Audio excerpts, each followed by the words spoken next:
Here's an in-game look at some of the agent changes coming in Valorant's next patch. Riot were kind enough to give me early access to episode 7 act 2, and so I don't have 2 accounts to show off the changes like I usually would, but this video should still showcase most of the changes pretty well.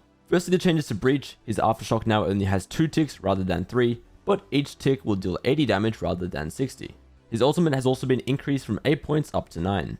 Brimstone's ultimate was also nerfed, increased from 7 points up to 8. After using Fade's Prowler, your gun will now take slightly longer to re-equip. Gekko's Mosh Pit will now deal 10 damage per second if you're standing in it before the explosion.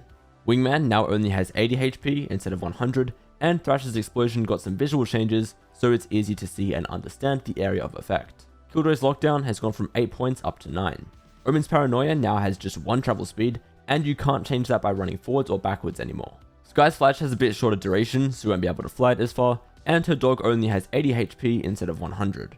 Skye's Seekers have gone from 7 points up to 8, and the health of each Seeker is now only 120 instead of 150. Sova's Recon Bolt has had the number of scans reduced, so now there will only be 2 tags rather than 3.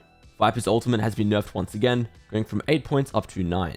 Astra's Pull will now take twice as long to start up, and the total effect now lasts for a little bit less. Her stun will have a slightly faster startup time though, and now her wall will completely block sound instead of just muffling it. Finally, we come to the Jett nerfs. Her dash window has gone from 12 seconds down to 7.5 seconds, and the activation windup time is now longer.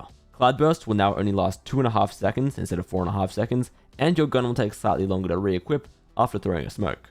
Updraft now only has 1 charge instead of 2, and Jett's ultimate has gone up in price from 7 points to 8 points. So those are just the agent changes coming next act. There's a chance they might change by the time they come to the live servers, so I'll still do my normal patch overview video then just in case, but for now, let me know what you guys think of all these different nerfs.